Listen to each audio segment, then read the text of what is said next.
Wake up the whole world. Now was the high time to awake out of sleep. Today I'm going to show you the seed of the new world order and also the mark of the beast that they already have. All they have to do is enforcing their law.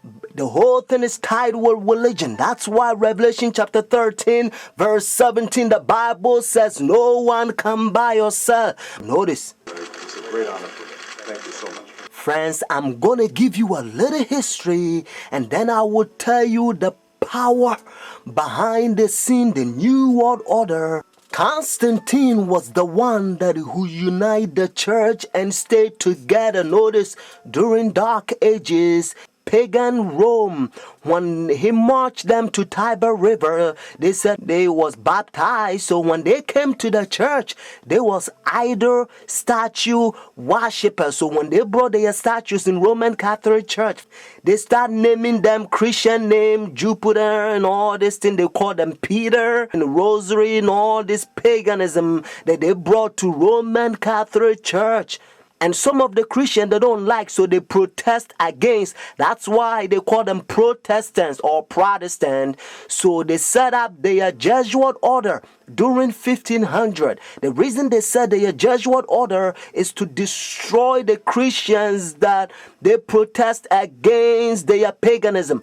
They also infiltrate the state to control the whole world. The Jesuits, they created Masons, and now they got Skull and Bones, the Illuminatis, all them secret societies, friends. They control the whole world. And what is Obama and all them powers, they all belong to secret societies. I love everybody. I don't have a choice if I want to go to heaven, but I got to tell you the truth because the whole thing is tied with Bible. The church and state is going to unite in the last days and they will bring the mark of the beast that the Bible says. So notice. You came from circumference Dam. I did, your old country. Yes. And it was successful. Successful, we have some decisions. It's not so easy in this place. The Iraq War has been another foreign policy challenge, beginning with John Paul's papacy. Other foreign policy priorities for Benedict include pushing for peace in the Holy Land and decrying rising secularism in Europe. He's also been quietly working to establish relations, something that was not possible during the last papacy, largely because of John Paul's role in the fall of communism in Poland. The Chinese obviously didn't want John Paul II running around China doing the same thing. Pope Benedict is not that kind of a threat to China. So. Most of the time, in places around the world, Vatican diplomats work outside the spotlight, where experts say they often have an advantage. Some question how much government leaders of today truly listen to what the Pope has to say. And that, observers say, is a moral authority that can't be measured by economic strength or military divisions. A moral authority Benedict hopes to draw upon when meeting with U.S. officials and speaking before the United Nations. I'm Kim Lawton in Washington. Now we can see a new world coming into view. A world in which there is a very real prospect of a new world order. Pope Benedict XVI is calling for a new world financial order. A document entitled Charity and Truth was released just hours before the G8 summit. Friends, the Jesuit order, they also infiltrate every religion, especially Sunday churches. That's why Revelation chapter 17 called this power whore. Notice, the mother of harlot. Jesus Christ is the one who died for the whole world and he's drawn everybody to himself. But this power, they don't want you to go to Jesus Christ. They want you to go to them and confess your sin to them. So notice what Revelation chapter 18 says. And they also infiltrate the kings, presidents. So notice.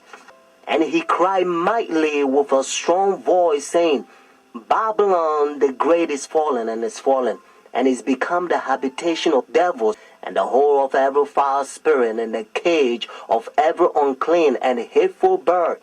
For all nations have drunk of the wine of her fornications. And notice, and the kings of the earth have committed fornication with her. Friends, now I'm going to tell you their mark. Notice this power, the mark of the beast.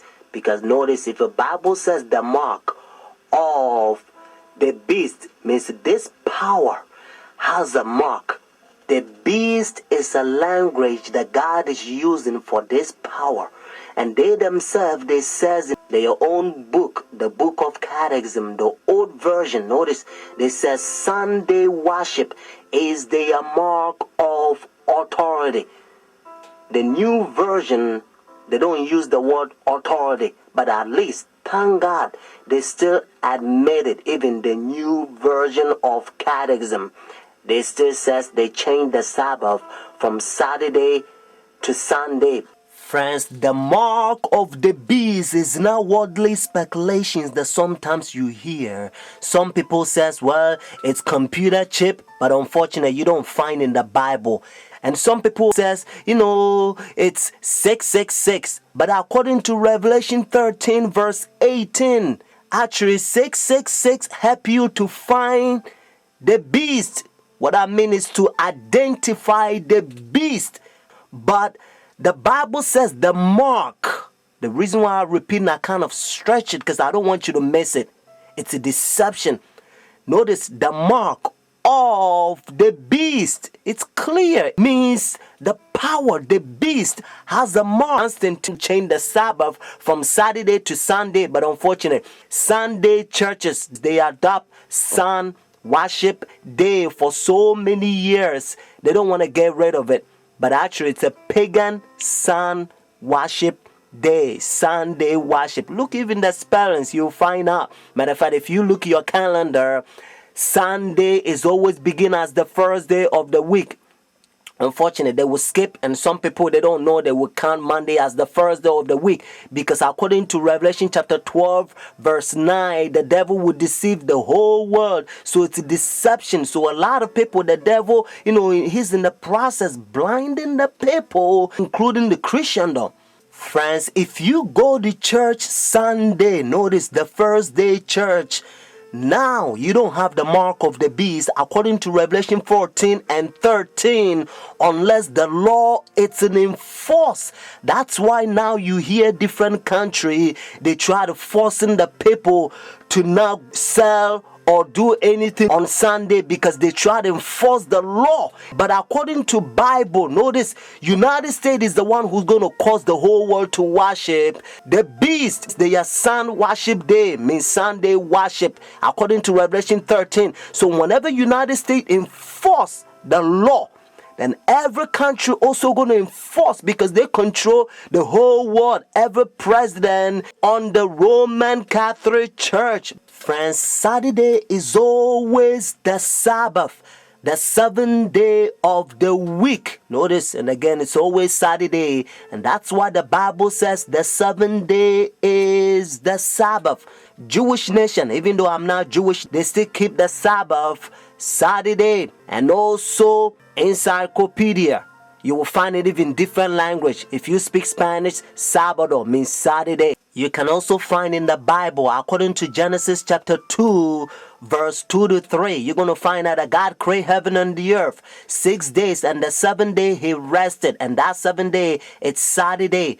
And then Jesus Christ, remember, when Adam and Eve they sinned, Jesus Christ came to redeem our soul, and he finished his work 6 days, Friday afternoon. Remember, that's why they call it Easter Friday or Good Friday. It says it is finished Friday, and then he rested Saturday, just like he rested Genesis chapter 2 verses 1 to 3. And Sunday, the early day in the morning, you will find in the book of Luke chapter 24 verses 1 to 3.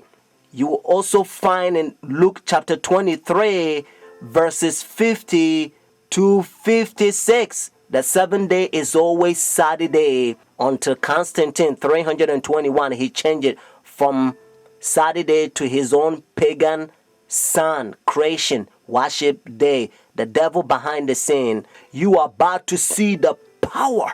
God is going to fill us with his outpouring just like he did it for the first century, the Apostle Church. And then we're going to go forward and preach the loud cry. The third angel's message. We're going to protest against their pagan sun worship day. Means their Sunday worship.